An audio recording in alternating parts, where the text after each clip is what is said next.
On a rain-soaked November evening in Seattle, Erick Moore crouches beside a shopping cart filled with everything he owns, his weathered hands clutching a crumpled $20 bill, the last of his savings.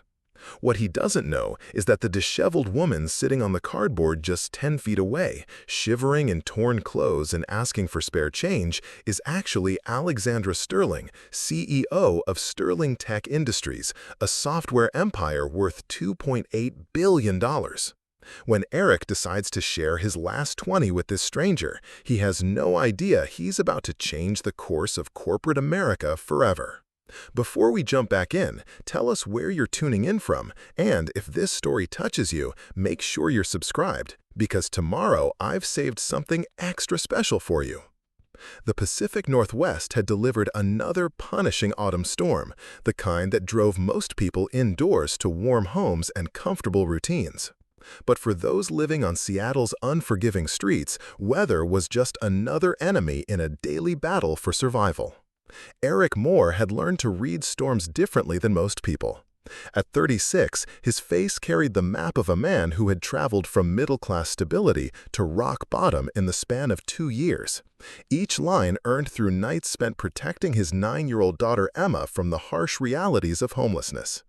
Erick's weathered hands, once soft from his work as an architect, now bore the calluses and small cuts of someone who survived by collecting bottles, cleaning storefronts at dawn, and taking whatever odd jobs paid in cash rather than promises.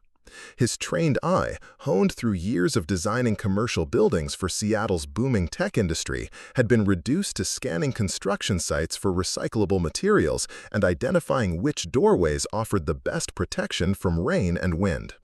The irony wasn't lost on him as he sat on the steps of the abandoned office building that had once housed his architectural firm's headquarters.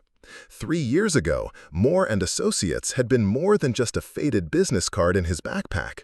It had been a thriving practice with corporate clients, a team of talented designers, and a reputation for innovative, sustainable building design that helped local businesses reduce their environmental footprint while creating inspiring workspaces. The transformation from successful architect to street survivor had taken exactly 16 months. The chain of events that destroyed his carefully built life started with a single client's lawsuit over structural issues in a building he had designed, issues that turned out to be caused by contractor cost-cutting rather than design flaws. Without insurance adequate to cover the legal defense costs, he couldn't fight the accusations effectively. More clients began leaving when the lawsuit became public, questioning his competence despite his 20-year track record of successful projects. The final blow came when his daughter Emma was diagnosed with juvenile diabetes, requiring expensive insulin and continuous glucose monitoring that his increasingly inadequate health insurance couldn't fully cover.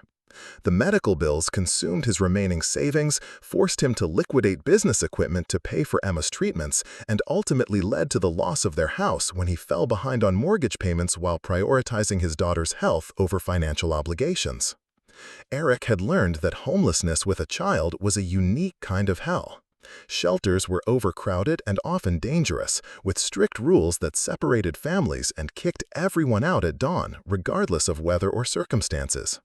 Emma's diabetes required consistent meal timing, refrigerated insulin storage, and stress-free environments, luxuries that were nearly impossible to maintain while living on the streets. Most nights, Erick stayed awake watching over his daughter as they slept in their car, the last remnant of their previous life, until it too was repossessed when he couldn't keep up with payments. The winter months had been the worst. Finding warm, safe places for a diabetic child to sleep while maintaining access to medical care and school attendance had pushed Erick's creativity and determination to their absolute limits. He had become an expert at identifying 24-hour businesses with sympathetic managers, churches with outreach programs, and community centers that offered temporary respite from the cold. His phone, kept alive through charging stations at libraries and coffee shops, contained a carefully curated list of resources, appointment times, and the complex schedule required to keep Emma healthy and enrolled in school. Now, as the November storm intensified around their current shelter, a covered loading dock that provided minimal protection from the driving rain, Erick counted and recounted the $20 bill that represented the difference between Emma having dinner that night or going to bed hungry. He had earned the money that morning by helping a small business owner move inventory, a transaction that felt less like charity and more like fair payment for honest work. It was enough for a hot meal and maybe a few hours in a warm restaurant, but it was all they had until tomorrow's uncertain opportunities. Emma sat beside him, doing homework by the light of Erick's phone flashlight, her small frame bundled in layers of clothing that had been donated by various charities over the past months. Despite everything they had endured, Emma maintained the resilience and optimism that children somehow summon in even the darkest circumstances. She was still attending school, still earning excellent grades, still believing that their situation was temporary and that her father would find a way to rebuild their lives. "Dad," Emma whispered, looking up from her science worksheet, "there's a lady over there who looks really cold." Erick followed his daughter's gaze to see a woman huddled against the brick wall of a closed electronics store, her clothes soaked through and her body shaking with what looked like hypothermia. The woman appeared to be around 45, with matted hair and the hollow-eyed expression of someone who had given up hope. She held a cardboard sign with barely legible writing asking for food, her hands trembling so severely she could barely keep the sign steady. Everything about the situation screamed danger to Erick's protective instincts. Approaching strangers on the street, especially at night during a storm, violated every survival rule he had learned during their months of homelessness. But something in the woman's posture, the way she seemed to have completely surrendered to her circumstances, reminded Erick of his own lowest moments when despair had threatened to overwhelm his determination to keep fighting.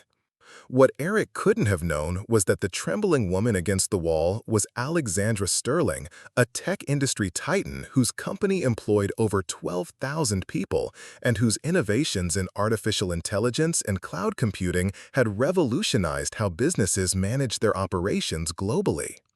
Alexandra had spent the last 4 days living on Seattle streets as part of an elaborate social experiment designed to help her understand poverty for a documentary about corporate responsibility that her marketing team had convinced her would improve her company's public image. The experiment had started as a calculated business decision, a way to generate positive media coverage while gaining insights that might inform her company's charitable initiatives. Alexandra had expected discomfort, had prepared for the physical challenges of sleeping rough, but nothing had prepared her for the psychological devastation of being invisible, ignored, and treated as less than human by the very society her wealth and influence had helped shape. As Erick stared at the shivering woman, clutching his $20 bill and feeling his daughter's expectant gaze, he stood at a crossroads that would define not just his own character, but the future of one of America's most powerful corporations. Neither parent could have imagined that this moment of simple human kindness would become the catalyst for a transformation that would challenge everything they thought they knew about wealth, poverty, and the true meaning of success. The storm that brought them together was intensifying, and the decision Erick was about to make would set in motion events that would ultimately reshape both their lives and prove that sometimes the most powerful force for change begins with a single act of compassion in the darkness of a Seattle storm. Preparing and narrating this story took us a lot of time, so if you are enjoying it, subscribe to our channel. It means a lot to us. Now, back to the story. The lightning that split the Seattle sky illuminated Erick's decision before thunder could follow. He was already moving toward the shivering woman with his $20 bill clutched in his hand. What started as a simple act of kindness would trigger a chain of events that neither the desperate single father nor the disguised billionaire could have anticipated, setting in motion forces that would ultimately reshape one of America's largest corporations and challenge everything both believed about human nature. The storm had intensified with the sudden violence that Pacific Northwest weather was famous for, transforming what had been steady rain into a torrent that overwhelmed the inadequate shelter of doorways and loading docks throughout downtown Seattle. Erick felt the cold water seeping through the worn soles of his boots as he approached the woman huddled against the brick wall, but Emma's innocent observation had made staying put impossible. His daughter's ability to see suffering and want to help despite their own desperate circumstances reminded Erick of who he had been before survival became his only concern. "Excuse me," Erick called softly as he drew near, his voice barely audible above the storm's fury. "Are you okay?" Alexandra Sterling looked up through matted hair that clung to her face, and for a moment the practiced vulnerability she had been performing for 4 days gave way to genuine surprise. During her entire experiment in homelessness, this was the first time another homeless person had approached her with concern rather than competition for resources or territory. The kindness in the man's eyes was so unexpected that Alexandra almost broke character entirely. Alexandra started, then caught herself before revealing anything that might betray her true identity. For 4 days, she had been Sarah, a name chosen by her marketing team as sufficiently generic to avoid suspicion. "I'm really cold," she managed, allowing real vulnerability to enter her voice. The physical discomfort was genuine. Even with her knowledge that this experiment would end soon, the cold and hunger had been more overwhelming than she had anticipated. Erick studied the woman's face, noting the particular pallor that came with prolonged exposure and the way her hands shook beyond what normal cold would cause. Having lived through Seattle's previous winter on the streets, he recognized the early signs of hypothermia and knew that without intervention, this woman might not survive the night. The decision that should have been impossible, giving away their last $20 to a stranger, suddenly felt like the only option. "Listen," Erick said, moving closer and lowering his voice so Emma couldn't hear. "There's a 24-hour diner about 4 blocks from here. Betty, the night manager, is decent to people like us. I was going to take my daughter there for dinner, but you need to get warm and dry right now." He held out the crumpled $20 bill, its worn edges soft from countless transactions. "This should cover a hot meal and maybe a few hours inside. Get some coffee, sit by the heater, and stay as long as you can." Alexandra stared at the money being offered to her, and for the first time in 4 days of calculated performance, her emotions were completely genuine. This man, obviously desperate himself, clearly protecting a child, possessing almost nothing, was offering his only resources to a complete stranger. The gesture was so fundamentally at odds with everything Alexandra's experience had taught her about human nature that she found herself unable to respond. "I can't take your money," Alexandra whispered, and meant it. "You have a little girl. You need this more than I do." "My daughter and I will figure something out," Erick replied with the quiet determination that had kept them alive for 2 years. "We always do. But you're in real danger right now. Hypothermia doesn't care about pride or fairness." The conversation was interrupted by Emma's voice calling from their shelter. "Dad, is the lady going to be okay?" Erick turned to see his daughter watching with the solemn concern that children in difficult circumstances developed too early. Emma had learned to read adult emotions and situations with an accuracy that broke Erick's heart, recognizing danger and desperation even when adults tried to hide them. "She's going to be fine, sweetheart," Erick called back, then turned to Alexandra with renewed urgency. "Take it, please. We've been where you are, and we've had people help us when we needed it most. It's how this works. We take care of each other because nobody else will." Alexandra accepted the $20 bill with hands that trembled from more than cold. In 4 days of living on the streets, she had been ignored by hundreds of people, including many who worked for companies that her corporation did business with. She had been moved along by police officers, refused service at establishments, and treated as invisible by a society that included people who knew her name and face in her professional context. But this man, who had every reason to protect his limited resources, had seen her as a human being worth saving. "What's your name?" Alexandra asked, needing to know the identity of the person who had just challenged everything she thought she understood about poverty and human nature. "Erick," came the reply. "Erick Moore. And that's my daughter, Emma." "I'm Sarah," Alexandra said, maintaining her cover, but feeling the weight of the deception more heavily than before. "Thank you, Eric. I won't forget this."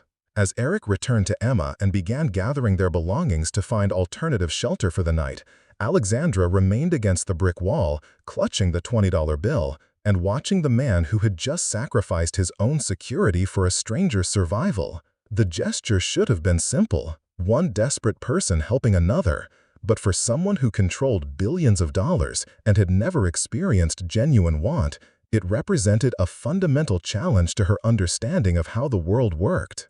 The rain continued to fall as Alexandra made her way toward the diner Eric had recommended, but her mind was no longer focused on the physical discomfort of her experiment. Instead, she found herself questioning everything about the business philosophy that had built her empire, the social policies her company supported, and the assumptions about poverty that had informed her corporate charity decisions. Behind her, Eric and Emma disappeared into the storm, two figures seeking shelter in a city that had thousands of people like them, invisible to those with power, forgotten by those with resources, but possessing a capacity for kindness that had just shaken the worldview of one of America's wealthiest individuals. Neither could have predicted that this moment of simple human compassion would become the catalyst for corporate transformation, personal revelation, and a challenge to the very foundations of how business success was measured and achieved. But as Alexandra Sterling walked through the rain toward warmth purchased with a stranger's sacrifice, the seeds of change had already been planted in ways that would soon reshape everything both believed about wealth, poverty, and the true meaning of success. The storm that brought them together was just beginning, and its consequences would extend far beyond a single night of kindness in downtown Seattle. The fluorescent lights of Betty's all-night diner cast harsh shadows across cracked vinyl booths, but to Alexandra Sterling, the warmth felt like luxury after 4 days of calculated suffering on Seattle streets. She sat in the corner booth that Eric had recommended, nursing her second cup of coffee while watching the door with a mixture of gratitude and growing unease about the deception she was perpetrating. The $20 bill Eric had given her lay flat on the Formica table, smoothed out, but somehow carrying more weight than any contract she had ever signed. Alexandra had entered the diner expecting to complete her social experiment with a hot meal and a few hours of warmth before her driver picked her up at the predetermined location 8 blocks away. What she hadn't anticipated was meeting someone like Erick Moore, whose simple act of sacrifice had shattered her carefully constructed understanding of poverty and human nature. The diner's other customers were a familiar mix of late-shift workers, insomniacs, and people like herself, individuals seeking refuge from Seattle's unforgiving streets. Betty, the night manager Eric had mentioned, was exactly as described. A woman in her 60s with weathered hands and the practiced efficiency of someone who had learned to balance compassion with business necessity. She had served Alexandra's meal without judgment, refilled her coffee without being asked, and hadn't mentioned the obvious signs of homelessness that would have gotten her ejected from most establishments. "You holding up okay, hon?"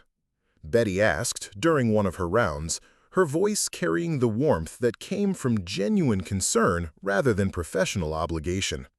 "That storm's getting meaner out there. You got somewhere safe to ride it out?" Alexandra looked up from her coffee, momentarily forgetting her assumed identity. In her real life, no one asked about her safety or comfort with such uncomplicated kindness. Business associates inquired about her well-being as part of networking strategies. Employees expressed concern as career advancement tactics, and even friends seemed to calculate the value of their relationships against her wealth and influence. But Betty's question was simply human, one person worried about another's immediate welfare.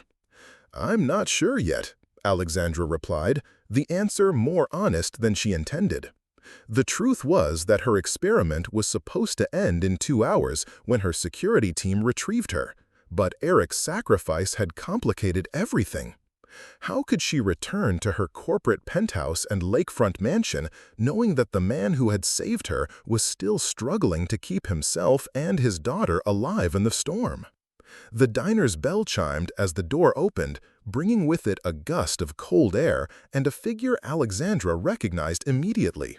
Sergeant Lisa Rodriguez from the Seattle Police Department's Downtown Patrol Division, an officer whose colleagues had moved her along from several locations during her 4 days of manufactured homelessness.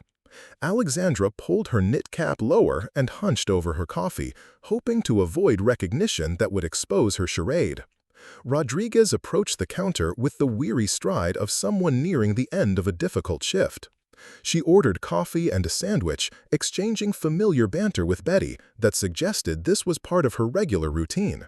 As she waited for her food, her gaze swept the diner with the practiced assessment of law enforcement, pausing briefly on Alexandra before moving on without recognition. "Rough night out there," Rodriguez commented to Betty as she prepared the order. "We've got the shelters at capacity and people looking for any warm place they can find. Had to move along a man and his daughter from the bus terminal about an hour ago.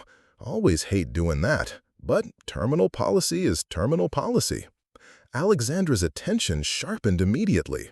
The description could fit dozens of homeless families in Seattle, but something about the timing and location made her suspect Rodriguez was talking about Erick and Emma.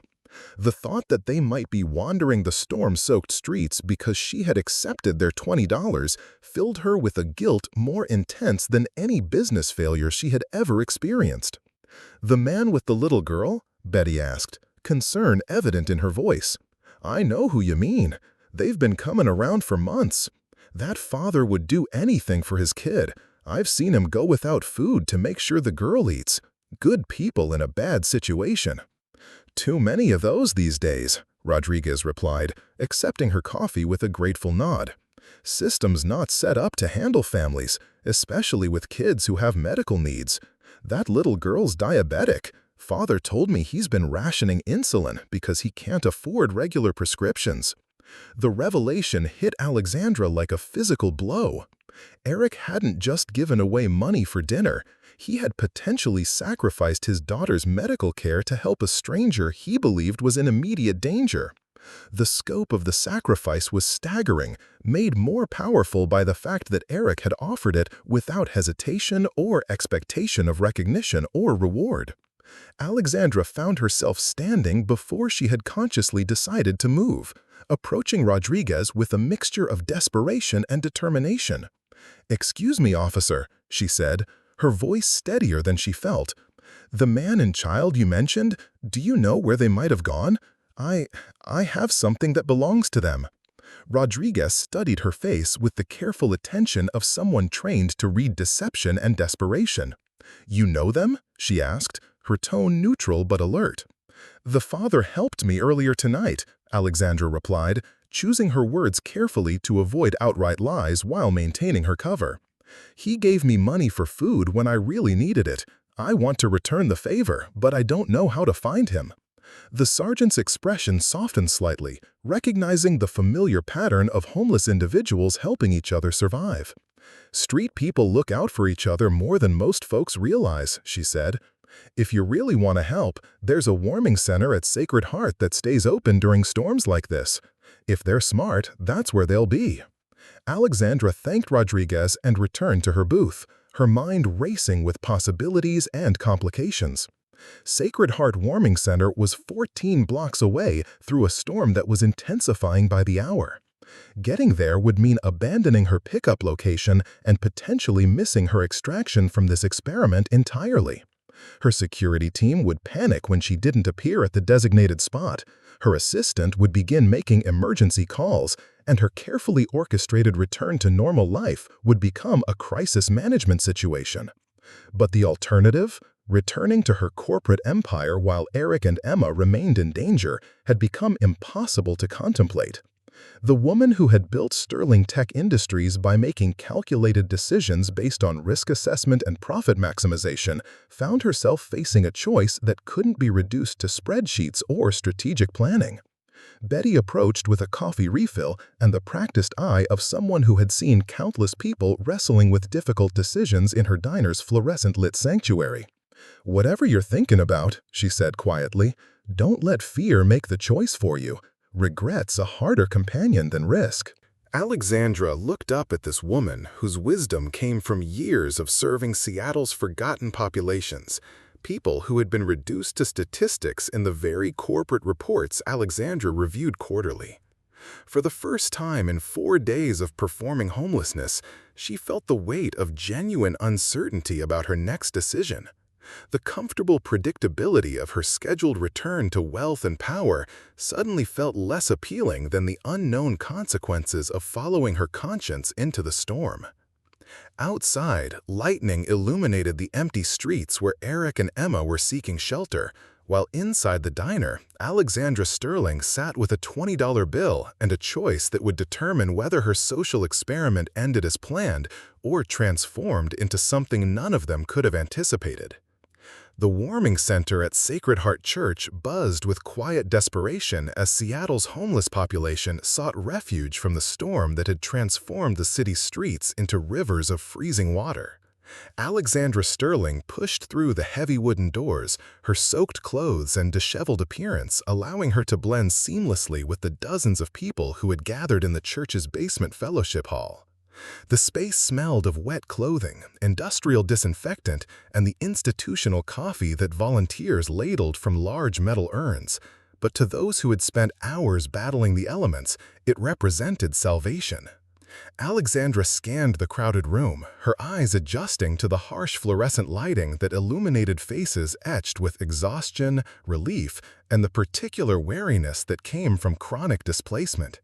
Families clustered together on folding chairs and thin mattresses, protecting their few possessions while trying to maintain dignity in circumstances that stripped away privacy and personal space. Children did homework under inadequate lighting, while adults stared at walls or dozed fitfully, knowing that morning would bring another day of navigating a city that preferred their invisibility. She spotted Erick and Emma near the far corner, where Erick had positioned them with the strategic thinking of someone who understood the importance of controlling access points and maintaining clear sightlines.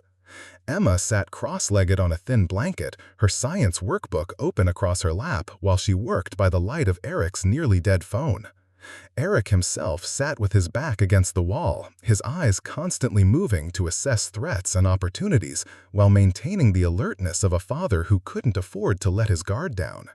The sight of them safe and relatively warm should have brought Alexandra relief, but instead she felt a crushing weight of guilt as she observed the stark contrast between their circumstances and her own elaborate deception.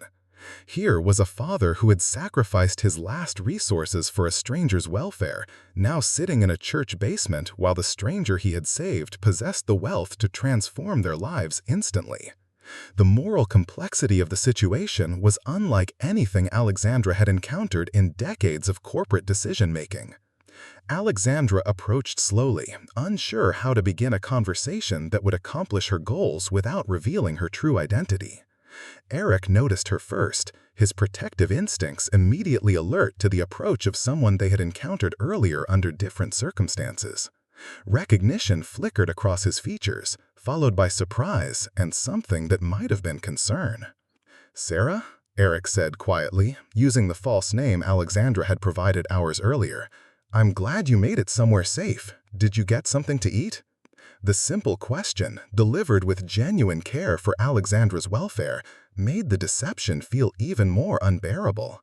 Erick's first concern was for the stranger's well-being, despite the fact that helping that stranger had cost his family their only resources for the night. Alexandra had spent 4 days observing homeless communities and had witnessed plenty of mutual aid and cooperation, but experiencing it as a direct recipient was fundamentally different from watching it happen to others. "I did, thanks to you," Alexandra replied, settling onto the floor near their makeshift camp with the careful respect of someone seeking permission to enter another space. Emma looked up from her homework, studying Alexandra with the direct curiosity that children possess before social conditioning taught them to avoid uncomfortable questions. "Are you feeling better now?" she asked, her voice carrying the particular sweetness of a child who had learned to be concerned about adult welfare far earlier than should have been necessary. "Much better," Alexandra answered, surprised by how much she meant it. "Your father probably saved my life tonight. That was the kindest thing anyone has done for me in a very long time." Erick shifted uncomfortably, clearly unused to being praised for actions he considered basic human decency. "Anyone would have done the same thing," he said, though Alexandra's 4 days on the streets had proven that assumption to be painfully false. We've all been where you were. When someone helps you survive, you help the next person survive. That's how it works out here. The conversation was interrupted by a volunteer approaching with a clipboard and the official demeanor of someone conducting intake procedures. "Sir," she said to Erick, "I need to update our records for your daughter's medical needs. The shelter coordinator wants to make sure we have current information about her diabetes management." Alexandra watched as Erick's face tightened with the particular stress that came from navigating bureaucratic systems while possessing limited resources and no margin for error. Medical management for a diabetic child while homeless required constant vigilance, creative problem-solving, and a level of organization that would challenge anyone, let alone someone whose life had been stripped down to survival basics. "Her prescription needs refilling," Erick admitted quietly, clearly reluctant to reveal the scope of their medical crisis. "I've been stretching her current supply, but we're going to run out in about 3 days. I'm working on getting an appointment at the community clinic, but they're backed up for weeks." The volunteer made notes with the practiced efficiency of someone who had heard similar stories countless times. "We can connect you with some resources," she offered, "but funding for medication assistance is pretty limited right now. How has she been managing her blood sugar levels?" As Erick explained Emma's condition and their strategies for maintaining her health without consistent medical support, Alexandra found herself learning details about childhood diabetes management that had never appeared in any of Sterling Tech Industries' healthcare policy discussions. The complexity of maintaining a child's health while homeless was staggering, requiring precise meal timing when food security was uncertain, consistent medication schedules when daily routines were impossible, and stress management when every day brought new survival challenges. "I test her levels twice a day with the strips we have left, and we try to keep her meals consistent, but that's not always possible. The hardest part is keeping her insulin cool. Most of the time we can find refrigeration for a few hours here and there, but during hot weather or when we can't get inside somewhere." He trailed off, unwilling to complete a sentence that would acknowledge how close they had come to medical crisis on multiple occasions. Alexandra realized she was witnessing the daily reality of healthcare poverty, not abstract statistics about uninsured populations, but the lived experience of a father watching his child's health deteriorate due to systemic failures that people with resources never had to contemplate. The volunteer completed her paperwork and moved on to the next family, leaving Alexandra alone with Erick and Emma as the evening settled into the quiet routine of institutional shelter. Around them, other families were beginning their preparations for sleep, children brushing teeth at portable sinks, adults arranging thin blankets over uncomfortable chairs, everyone making the psychological adjustments necessary to rest in public spaces without privacy or security.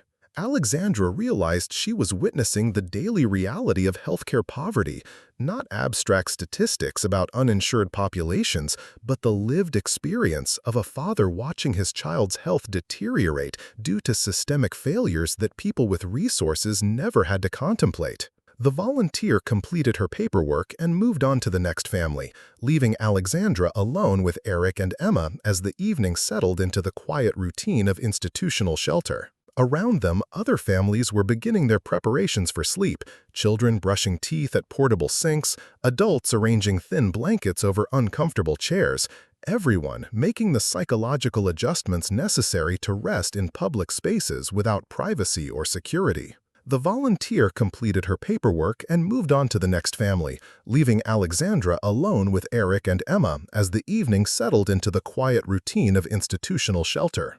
Around them, other families were beginning their preparations for sleep, children brushing teeth at portable sinks, adults arranging thin blankets over uncomfortable chairs, everyone making the psychological adjustments necessary to rest in public spaces without privacy or security. "Your daughter seems remarkably resilient," Alexandra observed, watching Emma complete her science homework with focus that would have impressed teachers in the most privileged schools. "How does she maintain such normalcy in circumstances like these?" Erick's face softened with the particular pride that came from parenting under impossible conditions. "Kids are stronger than adults give them credit for," he said. "Emma understands our situation, but she also believes it's temporary. She's planning to be a doctor someday, specializing in pediatric diabetes. Says she wants to help other kids who have to deal with what she's dealing with. The revelation that this 9-year-old girl, currently doing homework in a church basement while rationing life-saving medication, harbored dreams of becoming a physician specializing in her own condition, struck Alexandra with overwhelming force. Here was ambition and hope thriving in circumstances that would defeat most adults, nurtured by a father whose sacrifice and determination had kept those dreams alive despite systematic obstacles designed to crush them. Alexandra reached into her jacket pocket, feeling the texture of the $20 bill Erick had given her hours earlier. The money had purchased more than food and warmth. It had bought her an education about human nature, social systems, and moral responsibility that no corporate training or business school curriculum had ever provided. Now she faced a choice that would define not just her remaining time in this experiment, but potentially the entire future direction of her business empire and personal values. The question was no longer whether she could help Erick and Emma, but whether she could do so without destroying the authenticity of the relationship that had already begun to transform her. Understanding everything she thought she knew about wealth, poverty, and human worth. The conversation that would change everything began with Emma's innocent question about Alexandra's life before the streets, asked while she organized her school supplies with the meticulous care of someone who understood that losing anything meant going without. Alexandra found herself caught between the elaborate fiction she had constructed and an unexpected desire to share something real with these two people who had shown her more genuine kindness than she had experienced in years of corporate relationships built on mutual advantage rather than human connection. "What kind of work did you do before?" Emma asked, looking up from her backpack where she was carefully arranging pencils and erasers like precious artifacts. "Dad says everyone has skills, even when they don't have jobs anymore." Alexandra hesitated, acutely aware that any answer would either deepen her deception or risk exposing the entire charade that had brought her to this moment. Erick watched the exchange with the patient attention of a father supervising his daughter's social interactions, but Alexandra could see curiosity in his expression as well. During their brief encounters, Alexandra had revealed nothing about her background, her education, or the circumstances that had supposedly led to her homelessness. "I worked in technology," Alexandra said, choosing words that weren't technically lies while avoiding specifics that might reveal her identity. "Like a systems analyst?" Erick asked, his tone suggesting familiarity with tech terminology that surprised Alexandra. "I used to work with IT consultants when I had my architectural firm. They were usually pretty expensive, charged more per hour than most people make in a week." The casual mention of Erick's previous career as an architect who owned his own firm hit Alexandra like revelation. During their interactions, I had unconsciously assumed that Erick's current circumstances reflected his background and capabilities, a prejudice that her 4 days of homeless experience should have eliminated but apparently hadn't. The discovery that Erick had operated his own business, worked with technology consultants, and understood corporate dynamics reframed their entire relationship and forced Alexandra to confront assumptions I hadn't even realized she was making. "You owned an architectural firm?" Alexandra asked, genuine interest replacing her careful caution. "What kind of projects did you work on?" Erick's face lit up with the particular joy that came from discussing work he had genuinely loved, an expression Alexandra recognized from her own feelings about the early days of building Sterling Tech Industries. "Commercial and residential design, mostly sustainable buildings for tech companies and nonprofits. Green construction, energy-efficient systems, spaces that supported both productivity and environmental responsibility. I had contracts with about 40 regular clients and a network of subcontractors for larger developments." As Erick described his former business, Alexandra found herself listening to a narrative that paralleled her own entrepreneurial journey in unexpected ways. The challenges of building client relationships, managing cash flow, balancing creative vision with practical constraints, and growing a company while maintaining quality standards were familiar struggles that transcended industry differences.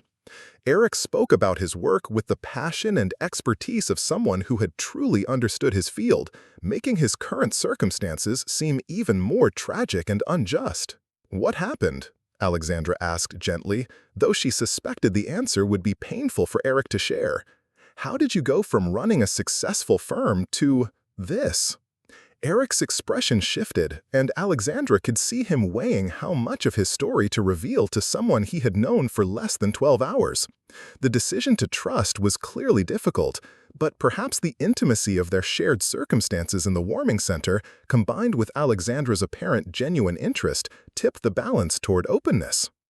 "It started with a lawsuit from a client whose building developed structural problems," Erick began, his voice taking on the careful tone of someone who had told this story before but never found it easier to share. "The problems were caused by the contractor cutting costs on foundation work, but the client sued everyone involved, including me. Without adequate professional liability insurance, I couldn't afford to fight the accusations effectively." He paused, gathering strength for the more difficult part of his narrative. Alexandra noticed that several other people in the warming center had gradually moved closer, drawn by the universal appeal of stories that explained how stable lives could unravel through circumstances beyond individual control. "The real crisis came when Emma was diagnosed with type 1 diabetes," Erick continued, his hand instinctively moving to touch his daughter's shoulder. "The medical bills were overwhelming, even with insurance.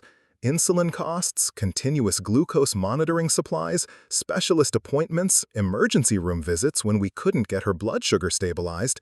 It consumed everything I had saved and forced me to liquidate business equipment to pay for her care."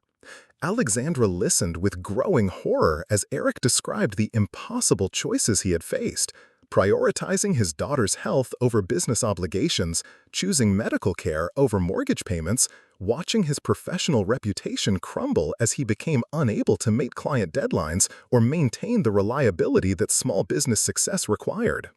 "The final blow was losing our house," Erick said, his voice steady despite the emotional weight of the memory. "I'd fallen behind on mortgage payments while paying for Emma's treatments, and the bank started foreclosure proceedings. I tried to negotiate, offered to catch up with payments from future client work, but they said they couldn't risk having borrowers who couldn't pay consistently." Emma looked up from her homework, clearly having heard this story before, but still affected by her father's pain. "Dad tried really hard to keep our house," she said, with the matter-of-fact acceptance that children develop when family crises become normal. "He worked all the time and gave me my medicine even when it was really expensive. He's the best dad ever." The simple declaration of faith and love brought tears to Alexandra's eyes, an emotional response that surprised her with its intensity. She had spent 4 days observing homeless families and had been moved by their circumstances, but experiencing their stories as personal relationships rather than social observations was fundamentally different. Erick's journey from successful architect to homeless father wasn't a case study in economic policy or social services. It was the lived reality of someone she had come to care about. "The system isn't designed for people like us," Erick continued, apparently encouraged by Alexandra's attentive silence. "When you're self-employed and hit a medical crisis, there's no safety net.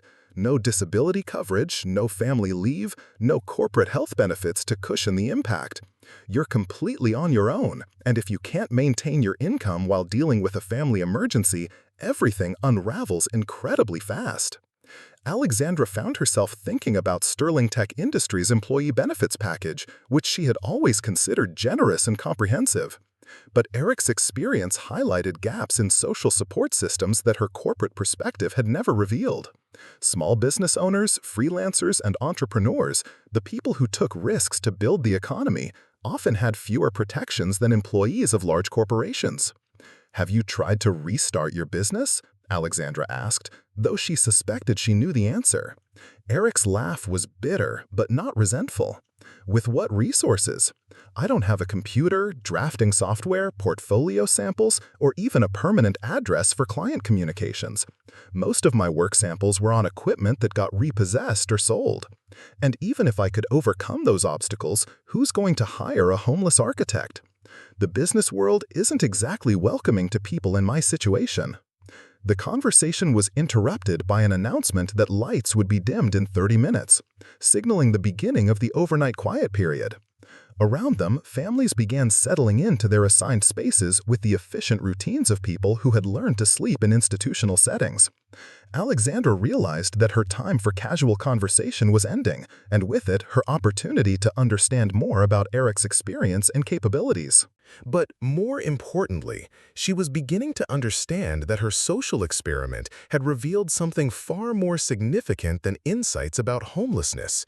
It had exposed the fundamental inadequacy of her own perspective on social responsibility, business ethics, and the human cost of economic systems that treated people like Erick as acceptable casualties rather than valuable contributors whose circumstances could and should be changed.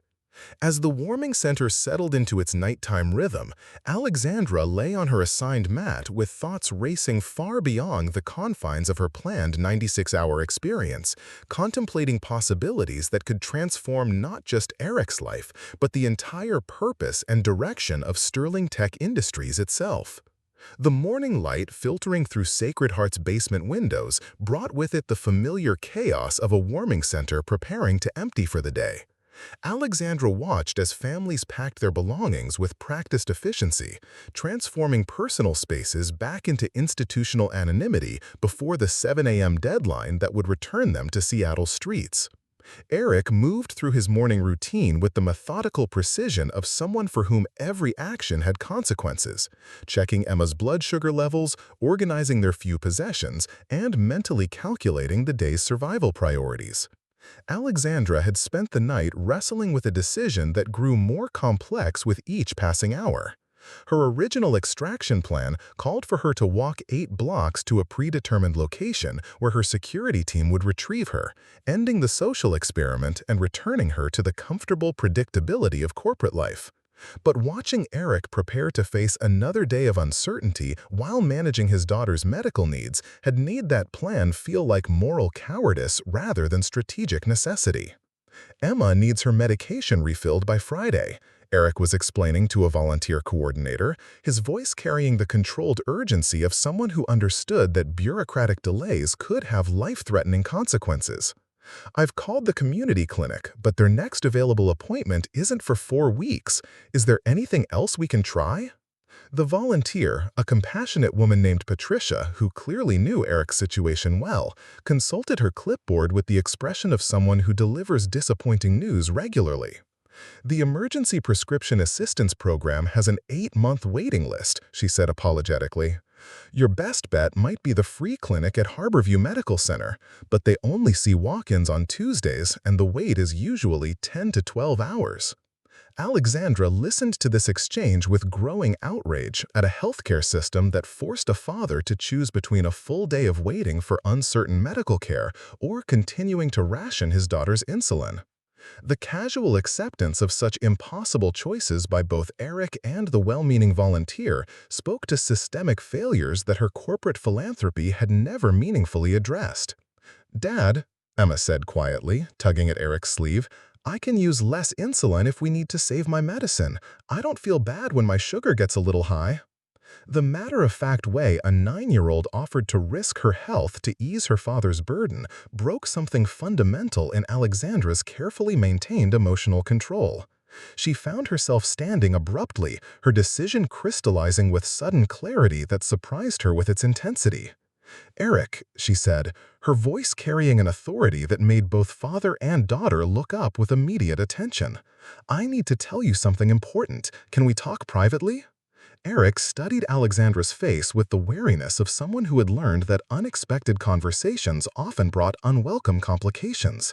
But something in Alexandra's expression, perhaps desperation, perhaps determination, convinced him to agree. He asked Patricia to watch Emma for a few minutes and followed Alexandra to a quiet corner of the fellowship hall where their conversation wouldn't be overheard. "What I'm about to tell you is going to sound impossible," Alexandra began, her heart racing with the magnitude of what she was about to reveal. "My name isn't Sarah. I'm not homeless. I'm Alexandra Sterling, and I'm the CEO of Sterling Tech Industries." Erick's initial reaction was exactly what Alexandra had expected: confusion, followed by disbelief, then a growing suspicion that he was dealing with someone experiencing a mental health crisis. "I don't understand," Erick said carefully, using the tone reserved for potentially unstable individuals. "Why would you say something like that?" Alexandra reached into her jacket pocket and withdrew her smartphone. Not the cheap burner phone a homeless person might possess, but a top-tier device that had somehow survived 4 days of careful concealment. She opened her corporate profile, showing Erick photographs of herself in business attire, standing beside the Sterling Tech Industries logo, accepting industry awards and addressing conferences full of technology executives. Alexandra explained, watching Erick's expression shift from suspicion to shock to something approaching anger. A 96-hour experience of homelessness for a documentary about corporate responsibility. My marketing team thought it would generate positive media coverage and help inform our charitable initiatives. Erick stared at the phone's screen, processing the implications of what he was seeing and hearing. The woman he had sacrificed his last $20 to help, the stranger he had worried about and welcomed into conversation, was one of the wealthiest individuals in the Pacific Northwest, someone whose personal fortune could have solved Erick's problems instantly. "You lied to me," Erick said, his voice quiet but carrying a hurt that was more painful than anger would have been. "I gave you our last money, worried about whether you were safe, brought you into conversation with my daughter, and you were lying the entire time." Alexandra felt the weight of Erick's disappointment like physical pain, understanding for the first time how her deception had violated trust that was precious precisely because it had been given by someone who had so little to lose and everything to risk. "I know how this looks," she said desperately. "I know I've broken something important between us, but what happened last night, your kindness, your sacrifice, it changed everything I thought I understood about human nature and social responsibility." "So what now?" Erick asked, his tone suggesting he expected to be dismissed, forgotten, reduced to an anecdote in Alexandra's eventual return to her privileged life. "You go back to your mansion and your billions, and I continue trying to keep my daughter alive on the streets? Was this all just entertainment for you?" The accusation struck Alexandra like a physical blow because it contained enough truth to be devastating. Her original motivation had been corporate image management rather than genuine social concern, and her deception had exploited Erick's vulnerability for purposes that served Alexandra's business interests rather than addressing real human needs. "No," Alexandra said with sudden fierce conviction, "that's not what happens next. What happens next is that I try to earn forgiveness for lying to you, and then I try to figure out how to use every resource I have to make sure that no family ever has to choose between medical care and housing again." She pulled out her real phone and began making calls with the decisive energy that had built her corporate empire. "Dr. Michael Torres, this is Alexandra Sterling. I need you to meet me at Harborview Medical Center in 1 hour with a pediatric endocrinologist and enough insulin to last a month. Yes, I know it's Sunday morning. I don't care what it costs or who you have to wake up." Erick watched this transformation with amazement and growing hope as Alexandra continued making calls that mobilized resources with the speed and efficiency that only extreme wealth could command. Within minutes, she had arranged emergency medical care, temporary housing, and consultation with specialists who normally required months of waiting. "This doesn't fix what I did," Alexandra said after completing her calls. "I lied to you, exploited your kindness, and violated your trust. But if you'll let me, I want to spend whatever time it takes to understand how systemic failures destroyed your business and separated your family. And then I want to use every resource I have to make sure those families don't destroy other families." Erick looked across the fellowship hall where Emma was showing her homework to Patricia, both of them unaware that their lives were about to change in ways that would have seemed impossible just hours earlier. "Why?" he asked simply. "You've got your story for your documentary. You've had your social experiment. Why complicate your life by actually getting involved?" Alexandra followed Erick's gaze to Emma, remembering the child's casual offer to skip medication doses to help her father manage their impossible situation. Because your daughter shouldn't have to choose between her health and your peace of mind. Because you shouldn't have to lose everything you built just because you prioritized your child's life over business obligations. And because I've spent 4 days learning that the most valuable insights about human nature come from people like you, not from corporate consultants or business school case studies. The offer hanging between them represented more than charity or even justice. It was the possibility of partnership between two people whose different circumstances had brought them to a shared understanding of what truly mattered in life. Erick's response would determine whether Alexandra's social experiment ended as planned or transformed into something neither of them could have anticipated when a storm brought them together in downtown Seattle. 2 months after the morning that changed everything, Erick Moore stood in the gleaming conference room of Sterling Tech Industries' downtown Seattle headquarters, presenting quarterly results for the newly established Community Innovation Division to a boardroom full of executives who still seemed amazed that a formerly homeless architect was now directing a multi-million-dollar corporate initiative.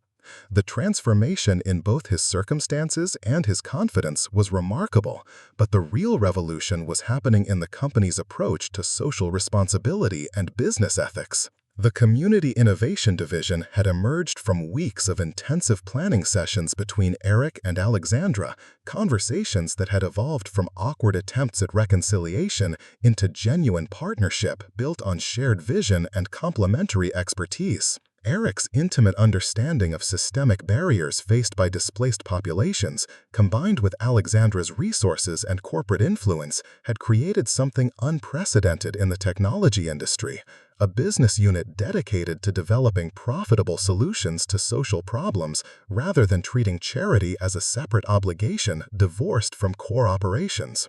Our pilot housing program has exceeded every projection, Erick reported to the assembled executives, his voice carrying the confidence that came from managing real success rather than theoretical good intentions. The numbers Erick presented told a story that challenged everything the Sterling Tech Industries board thought they knew about homeless populations and social intervention. Rather than requiring ongoing charitable support, the families in their program were becoming economically productive members of the community while generating positive returns on the company's investment through reduced social services costs and increased local economic activity. Alexandra watched the presentation with pride that extended far beyond business achievement. Erick had thrown himself into understanding corporate operations with the same intensity he had once applied to architectural design, mastering financial projections, regulatory compliance, and stakeholder management, while never losing sight of the human impact that motivated their work. The partnership between them had evolved from awkward gratitude into genuine collaboration built on mutual respect and shared commitment to systemic change. The key insight, Erick continued, advancing to the next slide in his presentation, is that homelessness is often a temporary condition caused by specific financial or medical crises, not a permanent character flaw or lack of capability. When we provide targeted support that addresses root causes rather than just symptoms, people rebuild their lives quickly and become contributing members of society. Dr. Jennifer Walsh, Sterling Tech Industries' Chief Financial Officer, leaned forward with the expression of someone whose initial skepticism had been gradually eroded by consistent positive results. "These numbers suggest we're looking at full cost recovery within 20 months, she said, reviewing the financial projections with obvious surprise. "How confident are we that this model will scale to larger populations?" Erick exchanged a quick glance with Alexandra before answering, both of them remembering the contentious board meetings where the Community Innovation Division had been approved despite significant opposition from executives who viewed social programs as expensive charity rather than sound business investment. "We're already planning expansion to 4 additional cities," Erick replied. "Our research indicates that economic displacement follows similar patterns regardless of geographic location, so the intervention strategies that work in Seattle should be effective elsewhere with minor modifications for local conditions." The success of their program had attracted attention from unexpected quarters. Municipal governments were studying their model for potential replication. Other corporations were requesting consultation on similar initiatives, and academic researchers were documenting their approaches for publication in urban planning and social policy journals. What had begun as Alexandra's attempt to atone for her deception had evolved into a proof of concept that was influencing how businesses thought about their role in addressing social problems. "The housing component is just the beginning," Alexandra added, taking over the presentation to outline the division's expanding scope. "We're developing job training programs specifically designed for people transitioning out of homelessness, focusing on technology skills that match current market demands. We're also creating a social enterprise incubator that helps program graduates launch businesses that address community needs while generating sustainable income." The vision they were describing represented a fundamental shift in corporate philosophy, from treating social responsibility as peripheral public relations activity to integrating community development into core business strategy. Sterling Tech Industries was discovering that addressing social problems could be profitable when approached with the same rigor and innovation that the company applied to software development. Erick's personal transformation paralleled the institutional changes happening throughout Sterling Tech Industries. The cramped temporary housing where he and Emma had lived during their first month had given way to a comfortable apartment in a mixed-income development that the company had helped finance. Emma's diabetes was now managed through comprehensive healthcare coverage that included not just medication and monitoring supplies, but nutritional counseling and stress management support that addressed the psychological impact of their previous instability. More importantly, Erick had discovered that his experience of homelessness, rather than being something to overcome and forget, had become the foundation for expertise that was genuinely valuable in ways he could never have imagined. His ability to understand the real barriers faced by displaced populations, combined with his business acumen and design skills, had made him uniquely qualified to develop interventions that actually worked, rather than simply making donors feel good about their charitable contributions. "We've also identified significant opportunities in healthcare access," Erick continued, moving to a section of the presentation that he knew would generate intense discussion. "Many of the medical crises that trigger economic displacement could be prevented through early intervention and comprehensive care coordination. We're proposing a pilot program that would provide healthcare navigation services for families at risk of displacement due to medical debt." The healthcare initiative represented the most ambitious expansion of their program, requiring partnerships with medical providers, insurance companies, and government agencies to create integrated support systems that address health and housing stability simultaneously. It was also the most personal aspect of their work for Erick, who understood from lived experience how quickly medical emergencies could destroy family stability when adequate support systems weren't available. Dr. Robert Chen, Sterling Tech Industries' Chief Technology Officer, raised his hand with the expression of someone wrestling with complex technical challenges. "The data management requirements for this kind of comprehensive case coordination would be substantial," he observed. "Are we talking about developing new software platforms to track medical, housing, and employment interventions across multiple service providers?" Erick nodded enthusiastically, recognizing an opportunity to bridge his design background with the technology expertise that was Sterling Tech Industries' core competency. "Exactly. We're envisioning an integrated platform that would allow case managers, healthcare providers, employers, and housing coordinators to share information securely while maintaining client privacy and autonomy. The system would track outcomes across multiple domains and identify intervention points where relatively small investments could prevent larger crises." The technology component of their vision excited Alexandra in ways that pure charity never had. This was innovation applied to social problems with the same rigor and creativity that had built Sterling Tech Industries' reputation in artificial intelligence and cloud computing. They weren't just helping individual families, they were developing scalable solutions that could transform how society addressed systemic problems. The board vote on the healthcare expansion is scheduled for next week, Alexandra announced, bringing the presentation to its conclusion. But based on the success of our initial programs and the positive response from community partners, I'm confident we'll have authorization to proceed with the pilot project. As the meeting concluded and board members filed out with expressions ranging from enthusiasm to thoughtful consideration, Erick remained behind to review notes with Alexandra and plan their next phase of development. The partnership between them had evolved far beyond the awkward gratitude that had characterized their early interactions, becoming a collaboration between equals who brought different but complementary expertise to shared goals. 8 months ago, I was rationing my daughter's insulin in a church basement, Erick said, organizing his presentation materials with the efficient movements of someone who had learned to value every resource. Now I'm directing a corporate division that's changing how businesses think about social responsibility. Sometimes I can barely believe this is real.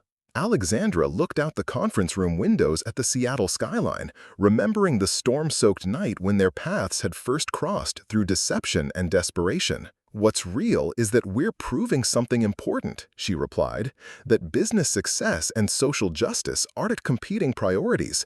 They're complementary strategies for creating sustainable prosperity that includes everyone rather than leaving people behind." The success they were achieving represented more than individual transformation or corporate innovation.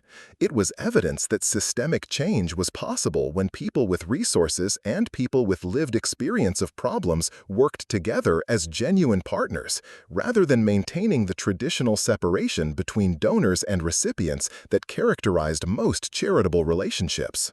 The hostile takeover attempt began with a seemingly routine quarterly earnings report that buried Sterling Tech Industries' Community Innovation Division under layers of financial criticism designed to appear like legitimate shareholder concern.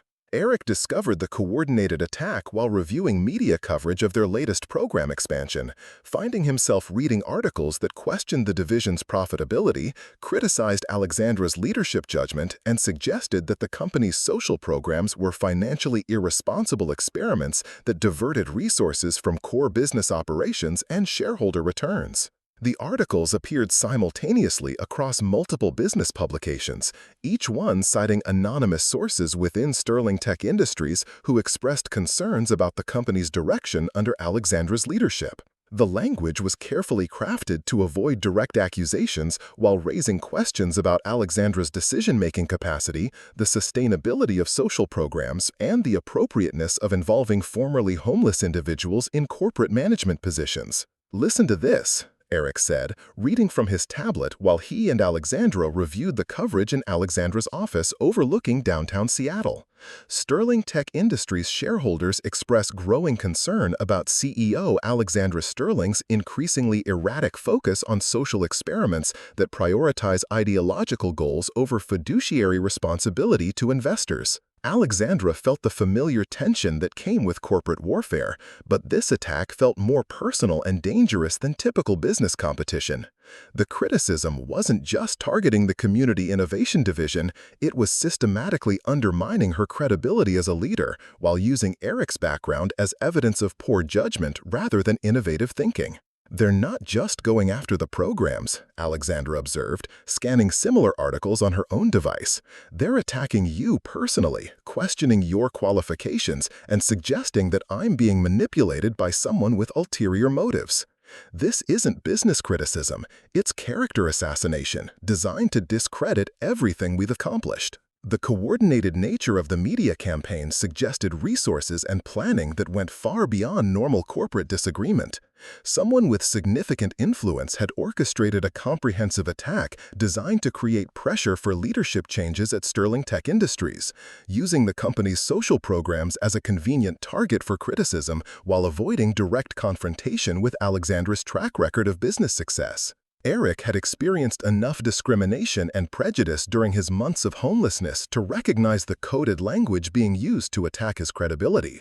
The articles consistently referred to him as the formerly homeless architect, rather than acknowledging his role as division director or his MBA education, which he had completed through an accelerated program designed for experienced professionals. The subtle messaging suggested that his background disqualified him from corporate leadership, regardless of his current performance or qualifications. "We need to understand who's behind this," Alexandra said, already reaching for her phone to contact the private investigation firm that Sterling Tech Industries retained for corporate security issues. "This level of coordination requires significant resources and advanced planning. Someone's been watching our programs, waiting for the right moment to attack." The investigation revealed connections that neither Erick nor Alexandra had anticipated.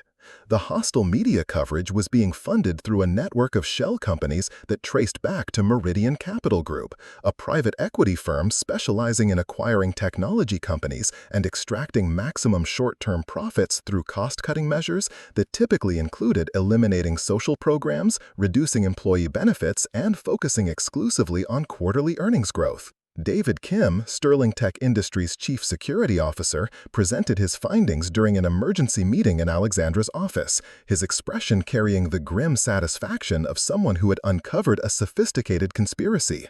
"Meridian has been quietly acquiring Sterling Tech Industries stock for the past 8 months," he reported, spreading financial documents across the conference table. "They now control approximately 21% of outstanding shares, making them our largest single shareholder." The revelation transformed their understanding of the situation from public relations crisis to existential threat.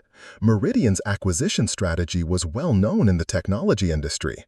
They identify successful companies with strong social programs or employee benefits, purchased controlling interests, and restructured operations to maximize short-term returns while eliminating what they considered unnecessary expenses. Their typical playbook involves questioning management competency, criticizing non-core expenditures, and building shareholder pressure for leadership changes, David continued. Once they gain board control, they install their own management team and restructure the company according to their profit maximization model. Alexandra studied the financial analysis with growing anger as she recognized the threat not just to her leadership, but to everything the Community Innovation Division had accomplished. Under Meridian's management, the housing programs would be eliminated, the healthcare initiatives would be canceled, and the families who had begun rebuilding their lives through Sterling Tech Industries' support would be abandoned to return to the streets. "The media campaign is designed to make our social programs look like financial liabilities rather than successful investments," Erick observed, understanding the strategic thinking behind the coordinated attacks. "They're reframing our success stories as evidence of mismanagement, suggesting that resources devoted to community development should be returned to shareholders as increased dividends." The sophistication of Meridian's approach was evident in how they had timed their assault to coincide with a quarterly earnings report that, while positive overall, showed slightly lower profit margins due to the startup costs associated with expanding the Community Innovation Division to additional cities.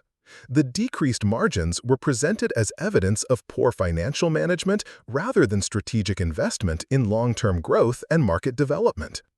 "We have options," Alexandra said, her voice carrying the determination that had built Sterling Tech Industries from a small startup into an industry leader. "We can fight this through media campaigns, shareholder outreach, and board recruitment. We can also explore defensive strategies like stock buybacks or finding friendly investors who share our vision." Erick listened to the discussion of corporate defense strategies with the analytical mind he had developed through his MBA studies. But his thoughts kept returning to the families currently participating in their programs. Carlos Rivera had just started his own construction business using microloans from their Entrepreneur Development Fund. The Thompson family had moved into permanent housing after 14 months of street homelessness. Emma's friend Marcus had begun receiving consistent diabetes care through their healthcare navigation program.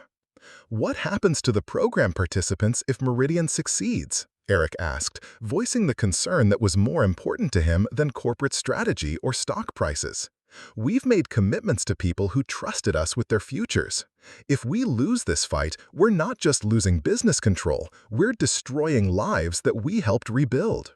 The question highlighted the human stakes that distinguish this corporate battle from typical business competition. The Community Innovation Division represented more than an innovative business model or successful social program.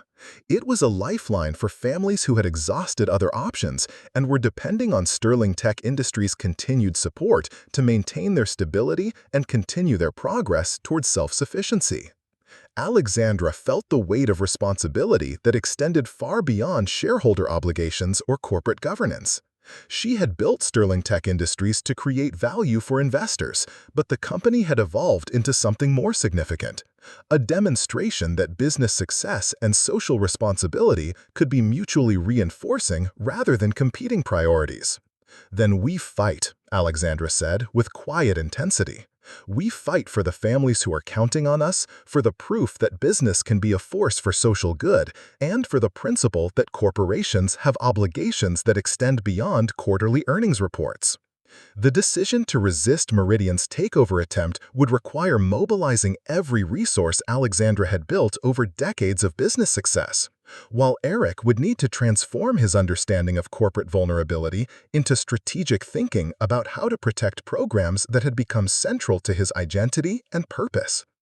As they began planning their defense strategy, both understood that they were fighting for something larger than Sterling Tech Industries' independence. They were defending a vision of capitalism that prioritized long-term value creation over short-term profit extraction, and proving that businesses could address social problems while remaining financially successful. The battle ahead would test not just their business acumen and strategic thinking, but their commitment to principles that had transformed both their lives and the lives of hundreds of families who had found hope through programs that Meridian viewed as expendable luxuries rather than essential investments in human potential. The smoking gun arrived through an encrypted file transfer at 2:23 a.m. on a Wednesday morning, delivered by an anonymous whistleblower who identified themselves only as a concerned Meridian employee who can't stay silent anymore. Erick discovered the message while working late in his office, reviewing applications for the Community Innovation Division's latest healthcare expansion, when his secure email system chimed with an alert that would change everything they thought they knew about the corporate attack they were facing. The files contained internal Meridian Capital communications spanning 24 months, revealing a conspiracy that extended far beyond a simple hostile takeover attempt.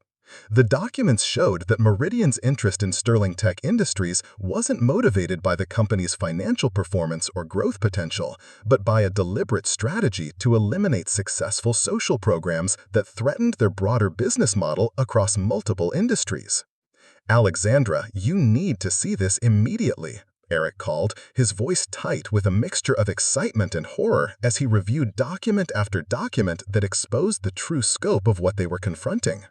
"This isn't just about our company. Meridian has been systematically targeting any corporation that proves social programs can be profitable."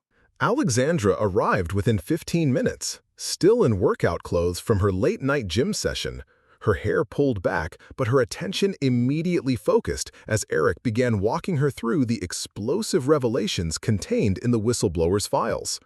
The internal emails and strategic planning documents painted a picture of corporate warfare designed to protect Meridian's investments in industries that profited from social problems rather than solving them. "Look at this strategy memo," Erick said, highlighting a document marked Confidential, Partner Distribution Only that outlined Meridian's approach to what they called social disruption threats. They've identified 15 companies whose successful social programs pose what they term systemic risk to traditional profit models in healthcare, housing, and social services sectors. The memo detailed how companies like Sterling Tech Industries, by proving that businesses could address social problems profitably, were threatening Meridian's extensive investments in private healthcare networks, low-income housing developments, payday lending operations, and social service contractors that maximized profits through limited access and high prices. If other corporations adopted similar social responsibility models, entire industries based on exploiting vulnerable populations would become financially unsustainable. Alexandra read through the documents with growing outrage, recognizing the sophisticated thinking behind what she had initially dismissed as typical corporate greed. "They're not just trying to take over our company," she said, her voice carrying a cold fury that Erick had never heard before. "They're trying to destroy proof that ethical business practices can be profitable, because our success threatens billions of dollars in investments they've made in companies that depend on maintaining poverty and desperation." The files revealed that Meridian's campaign against Sterling Tech Industries was part of a broader strategy they called Operation Reset, designed to eliminate what they viewed as dangerous precedents for corporate social responsibility. Internal communications showed similar attacks being planned against companies in other industries that had developed successful programs addressing homelessness, healthcare access, education inequality, and criminal justice reform. "This email thread is particularly damning," Erick continued, scrolling through exchanges between Meridian executives and the public relations firm they had hired to orchestrate media attacks. "They specifically discuss using my background to discredit our entire program, suggesting that any formerly homeless person in corporate leadership represents evidence of reckless hiring practices that prioritize virtue signaling over business competence." The personal attacks on Erick were revealed to be calculated strategy rather than incidental prejudice. Meridian's research had identified him as a particularly effective target because his visible success contradicted narratives they promoted about homeless populations being permanently unemployable and requiring continued dependence on social services that generate profits for their portfolio companies. "There's more," Erick said, advancing to a financial analysis that showed the true scope of Meridian's threatened investments. "They calculate that if our model spreads to just 15% of Fortune 500 companies, it would eliminate approximately $63 billion in annual profits from industries that depend on social dysfunction. They view our success as an existential threat to their entire business model." The revelations reframed everything about their situation, transforming their corporate battle from a defensive struggle into an opportunity to expose systematic exploitation of vulnerable populations for profit.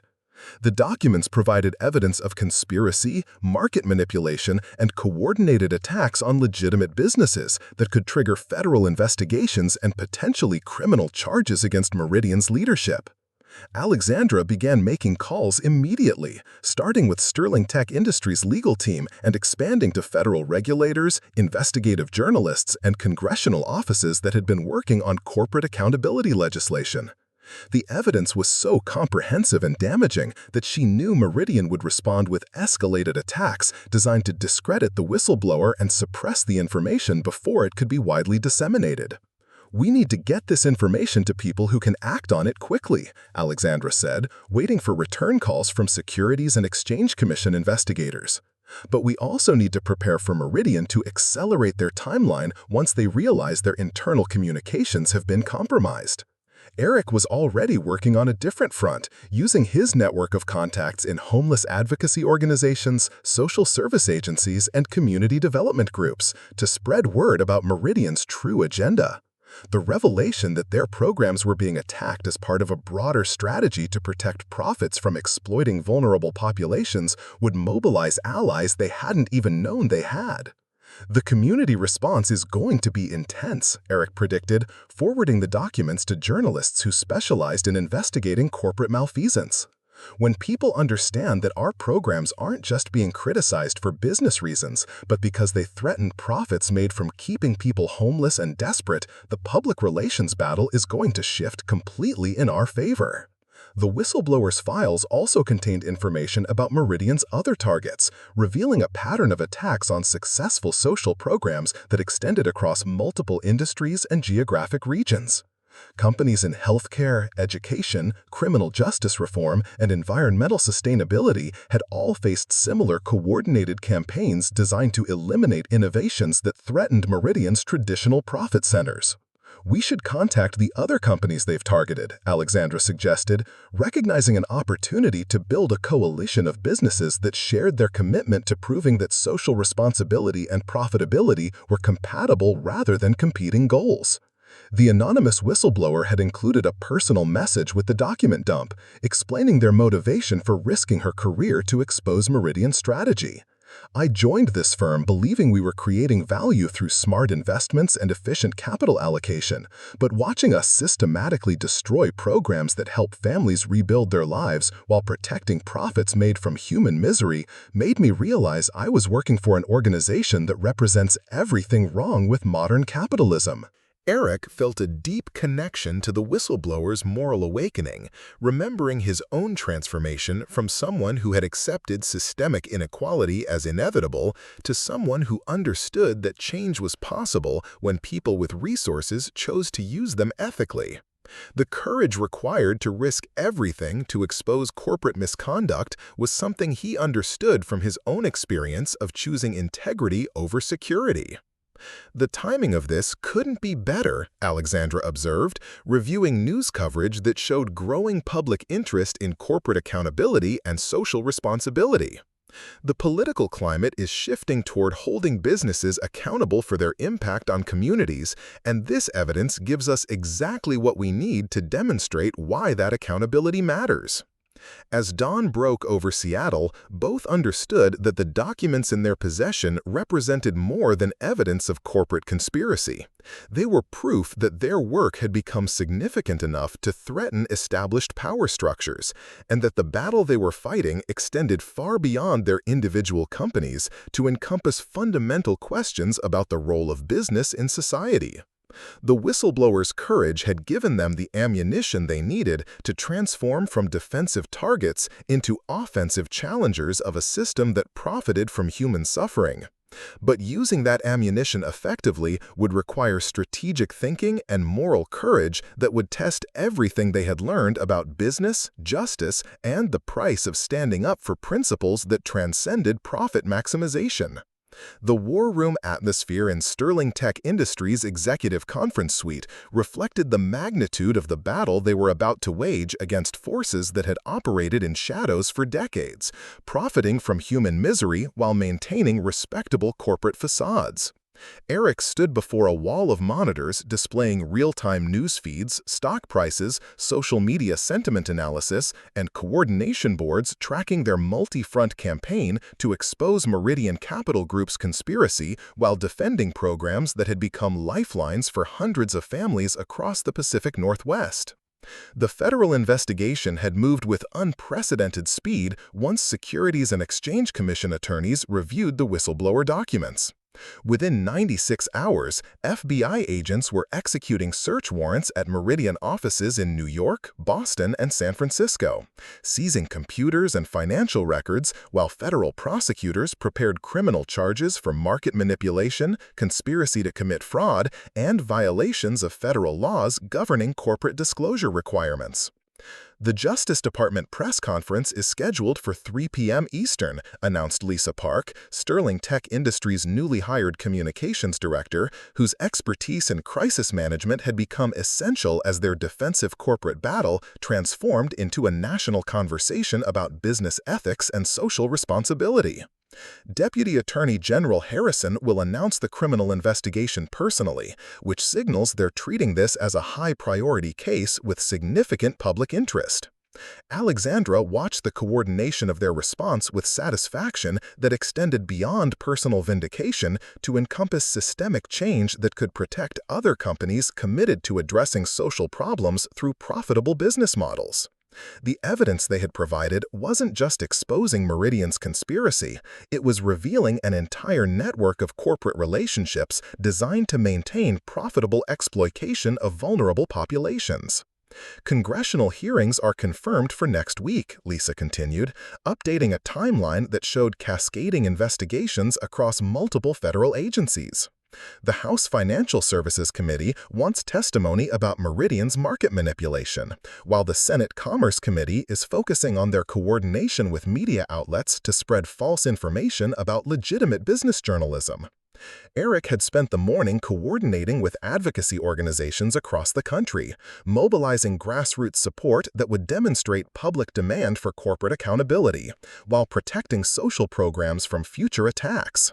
The response had exceeded every expectation, with homeless service providers, healthcare advocates, and community development organizations recognizing that Meridian's conspiracy threatened the entire ecosystem of organizations working to address systemic inequality. The Coalition for Corporate Accountability has grown to over 350 organizations in just 4 days, Erick reported, consulting his own coordination board that tracked alliance building and grassroots mobilization.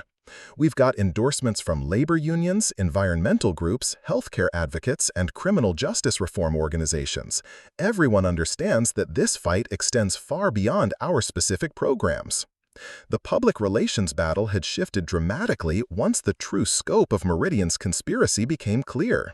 Media outlets that had initially published critical coverage of Sterling Tech Industries' social programs were now investigating their own relationships with Meridian's public relations network, discovering how they had been manipulated into advancing corporate propaganda disguised as legitimate business journalism. The story's gone international, Lisa announced, monitoring coverage across global news networks. European business publications are using our case to examine their own corporate accountability standards, while Asian markets are reassessing investment strategies that prioritize short-term profits over sustainable social impact. Alexandra felt the weight of representing something larger than Sterling Tech Industries-specific interests as she prepared for testimony that would influence how governments regulate corporate behavior and how businesses approach their responsibilities to the communities they operated within. The attention was both validating and daunting, confirming that their work had achieved significance while creating pressure to articulate principles that could guide systemic change. Meridian stock has dropped 42% since the investigation was announced, reported David Kim, who was monitoring financial markets for signs of how investors were responding to revelations about the conspiracy. Their portfolio companies are facing increased scrutiny, and several institutional investors have announced they're divesting from Meridian-managed funds. The financial consequences were more severe than Alexandra had anticipated, suggesting that investors were genuinely concerned about being associated with companies that profited from social dysfunction. The market response indicated shifting attitudes about corporate responsibility that could influence business practices far beyond the companies directly involved in the current controversy. Erick's phone buzzed with a message from Carlos Rivera, one of the first graduates of their housing program, who was now running a successful construction business and serving as an informal spokesperson for program participants. "The families want to organize a public demonstration supporting our programs," Erick announced after reading the message.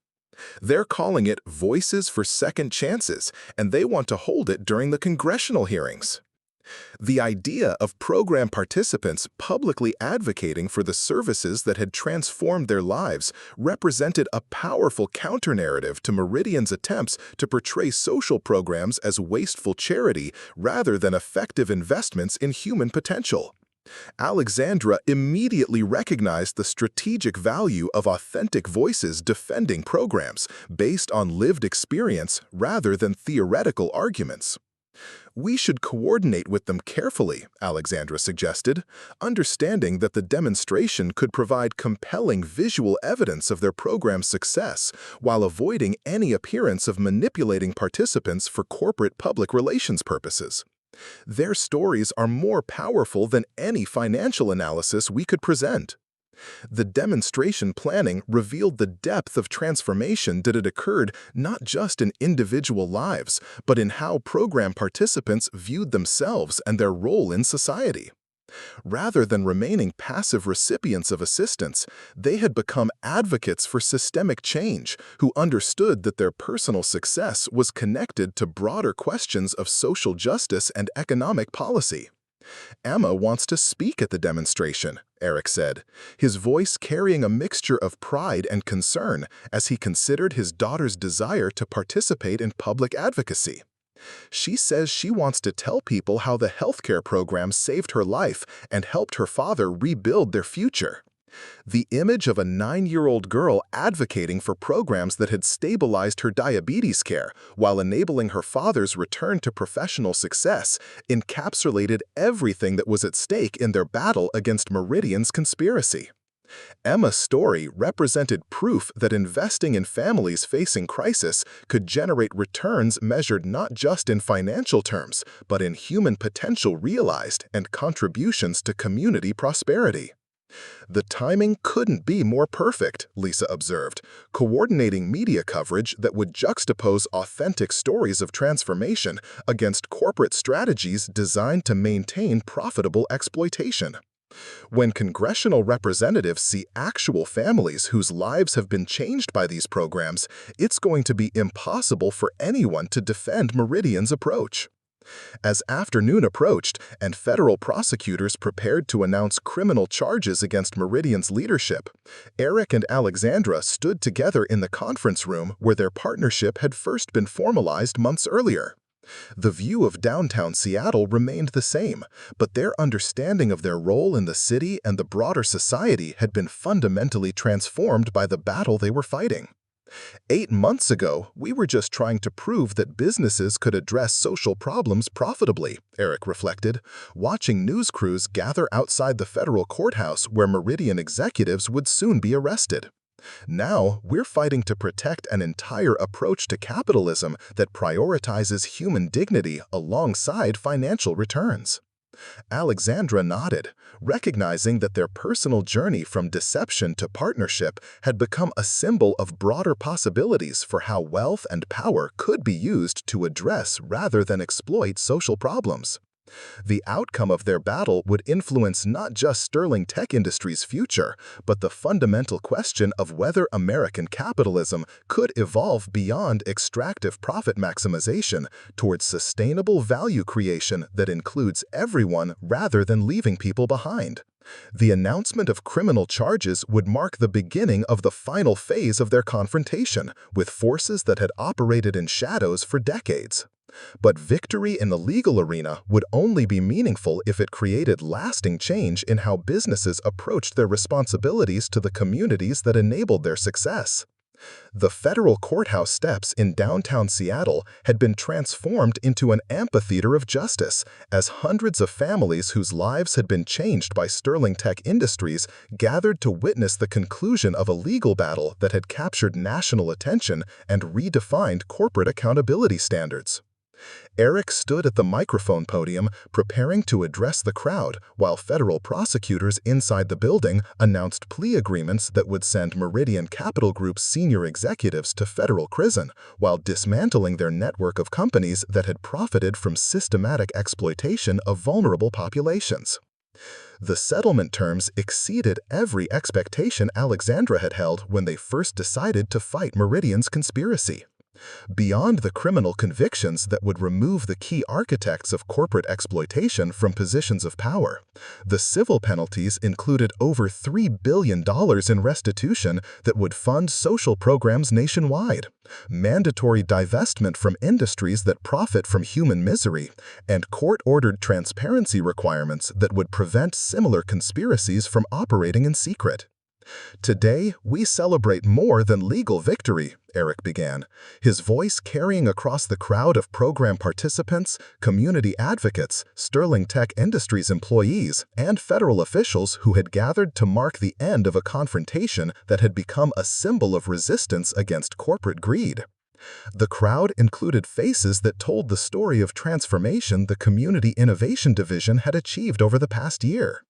Carlos Rivera held a banner advertising his construction business, which now employed 15 people and has contracts with 4 major corporations. The Thompson family stood with their children who were thriving in stable housing after 14 months of street homelessness. Marcus Williams, whose diabetes care had been stabilized through their healthcare navigation program, carried a sign reading "Second Chances Create Success." Alexandra watched from the courthouse steps with emotions that transcended professional satisfaction or corporate vindication. The legal victory was important, but the real triumph was visible in the faces of people who had been written off by society but had proven their worth when given genuine opportunity and support. Their success represented a fundamental challenge to assumptions about poverty, capability, and human potential that had informed public policy and business practices for generations. The Meridian conspiracy tried to destroy our programs because they threatened profits made from keeping people homeless and desperate. Erick continued, his words carrying the authority of someone who had experienced both the cruelty of systematic exclusion and the power of genuine support. But they underestimated something crucial. When you help people rebuild their lives, you don't create dependence. You create advocates who will fight to protect programs that offer hope to others facing similar struggles. The demonstration had drawn media attention from around the world, with international journalists documenting what many observers were calling a watershed moment in corporate accountability and social responsibility. The combination of federal criminal prosecutions, civil penalties, and grassroots mobilization had created a template for challenging corporate behavior that prioritized profit extraction over community welfare. Inside the courthouse, federal prosecutors were announcing the final elements of plea agreements that would reshape how businesses approached social responsibility. Meridian's executives had agreed to cooperate with ongoing investigations into similar conspiracies while accepting prison sentences that reflected the severity of their crimes against vulnerable populations. More importantly, the settlement required the liquidation of Meridian's investments in private healthcare networks, payday lending operations, and social service contractors that maximized profits through limited access and high prices. The restitution fund will support social programs in 51 jurisdictions, announced U.S. Attorney Rebecca Martinez during the press conference that was being broadcast live to the demonstration outside. This represents the largest settlement in history for corporate conspiracy to exploit vulnerable populations, and it establishes legal precedents that will protect similar programs from future attacks. Erick's speech was interrupted by cheers as news of the settlement terms reached the crowd through social media and live news coverage. The $3 billion restitution fund represented more than financial compensation.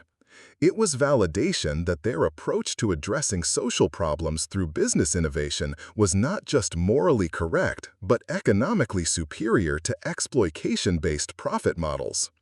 We're not just celebrating victory over one conspiracy, Erick continued as the crowd quieted. We're celebrating the beginning of a new era where businesses understand that their success depends on the prosperity of the communities they serve, where social responsibility isn't charity but smart investment in human potential, and where no one profits from keeping others in poverty and desperation. Alexandra joined Erick at the podium for the final portion of the speech, their partnership symbolizing the possibilities that emerged when people with resources and people with lived experience of problems worked together as equals rather than maintaining traditional separation between donors and recipients. Their collaboration had become a model being studied and replicated by corporations, nonprofits, and government agencies across the country. Sterling Tech Industries began this journey with a simple question, Alexandra said, addressing the crowd with the confidence that came from having risked everything to defend principles that transcended business success. Could we prove that addressing social problems was profitable when approached with the same rigor and innovation we applied to technology development? The answer has exceeded our wildest expectations. The Community Innovation Division had grown from an experimental program serving 22 families to a comprehensive social enterprise that was being replicated in 34 cities across North America. Universities were establishing academic programs to study their model, while government agencies were incorporating their approaches into federal policy recommendations that could influence how society addresses homelessness, healthcare access, and economic inequality. But our real success isn't measured in program expansion or policy influence, Alexandra continued. It's measured in the faces you see around you today. People who were given second chances and used them to rebuild not just their own lives, but to create value for their communities while proving that human potential exists everywhere when we choose to recognize and support it. Emma Moore Sterling, now 10 years old and officially adopted by Alexandra following her marriage to Erick 8 months earlier, approached the microphone with the poise of someone who had learned early that her voice mattered in discussions about justice and social change.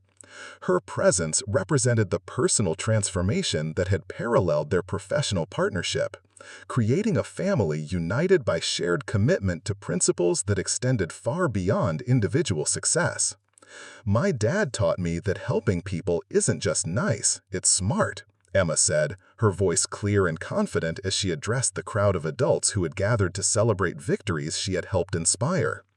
"When we help families like ours, we don't just solve problems, we create people who solve problems for other people. That's how we make everything better for everyone." The simple wisdom of a child who had experienced both systematic abandonment and genuine support crystallized the fundamental insight that had driven their entire enterprise. Social problems weren't inevitable consequences of individual failure, but systemic challenges that could be addressed through coordinated investment in human potential, creating returns that benefited entire communities rather than extracting wealth from vulnerable populations. As the demonstration concluded and participants began dispersing to continue their daily lives that had been fundamentally transformed by programs that were now protected and expanding, Erick and Alexandra stood together on the courthouse steps, watching a crowd that represented proof of what was possible when society chose cooperation over extraction, investment over extraction, and hope over resignation.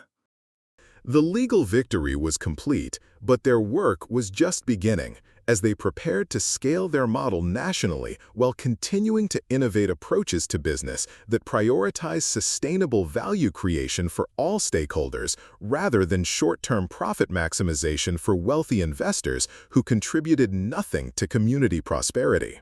5 years after a storm brought them together through deception that became the foundation for authentic partnership, Erick Moore Sterling stood on the stage of the United Nations General Assembly in New York City, preparing to address world leaders about the Global Community Innovation Initiative that had transformed how nations approached poverty, homelessness, and economic inequality.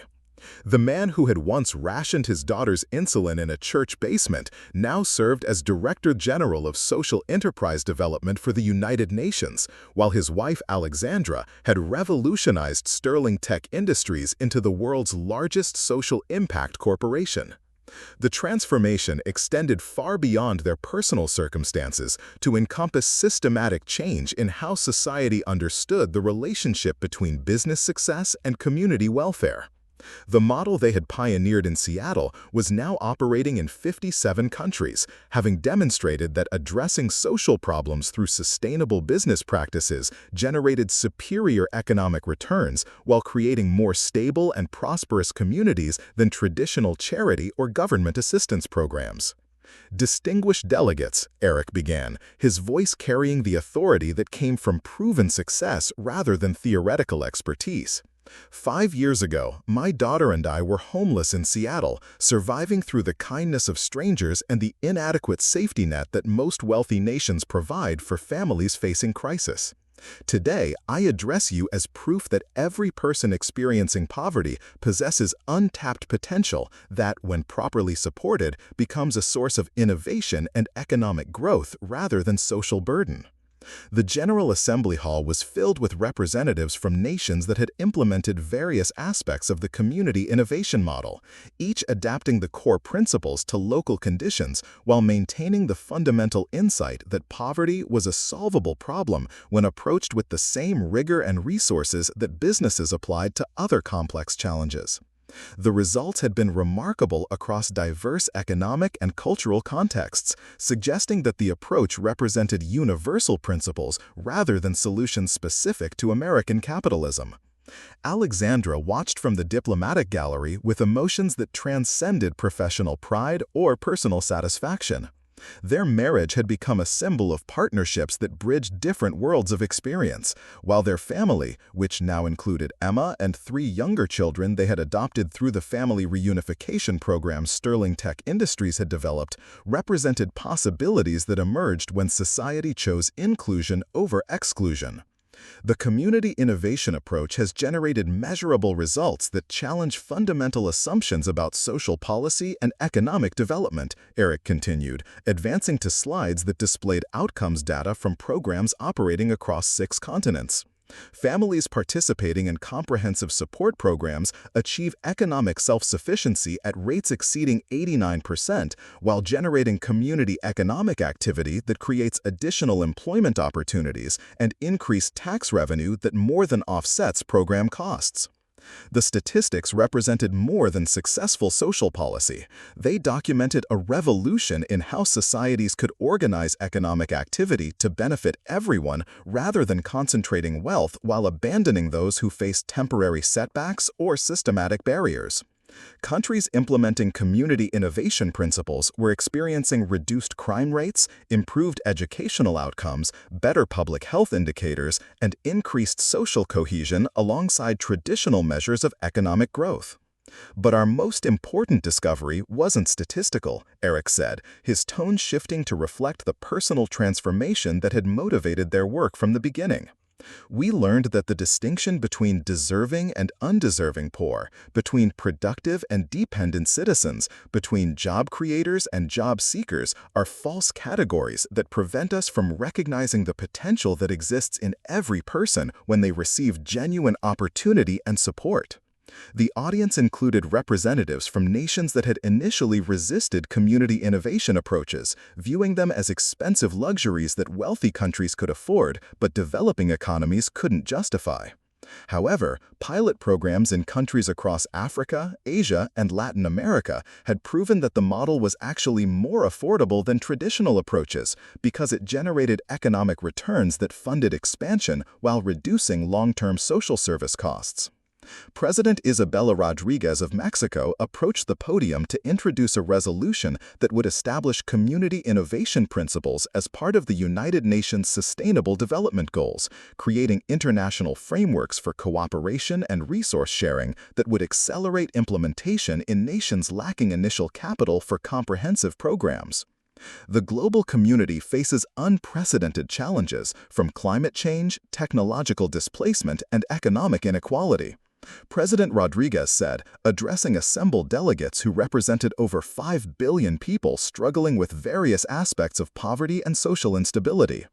But the community innovation model demonstrates that these challenges also represent opportunities to create more sustainable and equitable economic systems that benefit everyone rather than leaving people behind. The resolution had overwhelming support from nations that had implemented community innovation programs and seen their effectiveness firsthand. More significantly, it had backing from international financial institutions that had initially viewed social programs as drains on economic development, but had come to understand that comprehensive support for vulnerable populations generated higher returns on investment than traditional development strategies focused solely on infrastructure and business development. Alexandra's phone buzzed with a message from Emma, now 15 years old and serving as a youth ambassador for the Global Community Innovation Initiative while maintaining her determination to become a physician specializing in diabetes care for underserved populations. Dad, the message read, watching your speech from school, proud to be part of a family that proves love and justice can change the world. The text message captured the personal dimension of their transformation that extended beyond professional achievement or public recognition. Their family had become living proof that the barriers between different economic circumstances were artificial constructions that could be dismantled when people chose cooperation over competition, investment over exploitation, and hope over resignation. The community innovation approach succeeds because it recognizes that poverty is not a character flaw or permanent condition, but a temporary circumstance that can be addressed through targeted support that treats people as partners in creating solutions rather than passive recipients of charity. Erick continued, building toward the conclusion of his address to world leaders who controlled resources that could eliminate poverty within a generation if deployed effectively. The standing ovation that greeted the conclusion of his speech reflected more than diplomatic courtesy.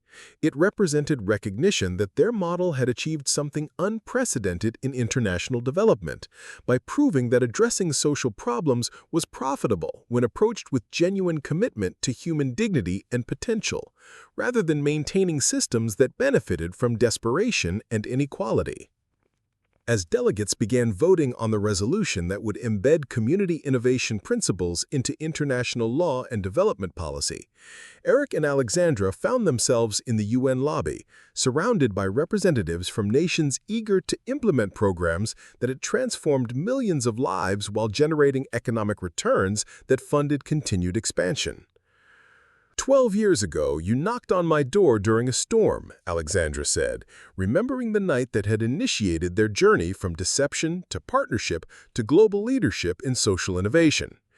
Neither of us could have imagined that moment of kindness would become a movement that's changing how the world approaches poverty and inequality. Erick smiled, thinking about the families currently rebuilding their lives through programs operating in communities from rural Ghana to urban Indonesia, each representing proof that human potential existed everywhere when society chose to recognize and support it, rather than abandoning people to circumstances beyond their control. "The storm brought us together," Erick replied, "but what we built together proves that every person deserves the chance to rebuild when life knocks them down, and that society prospers when we choose to lift each other up rather than leaving people behind." The resolution passed unanimously, establishing community innovation as a fundamental principle of international development, while creating funding mechanisms that would support program expansion to every nation within the decade.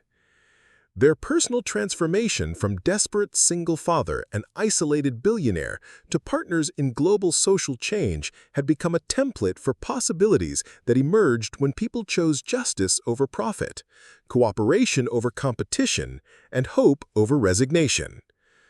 As they left the United Nations building and walked through New York streets toward the airport where their plane waited to return them to Seattle and the continuing work of proving that another world was possible, both understood that their story was ending where it had begun, with recognition that kindness was the most powerful force for transformation when it was supported by resources, sustained by commitment, and scaled through institutions dedicated to human dignity rather than human exploitation. Their journey from a storm-soaked night of deception to a global movement for social justice had proven that the most extraordinary changes often began with the simplest acts of human compassion, and that love, when combined with courage and resources, could indeed change the world. Up next, you've got two more standout stories right on your screen. If this one hits the mark, you won't want to pass these up. Just click and check them out. And don't forget to like, subscribe, and turn on the notification bell so you don't miss any upload from us.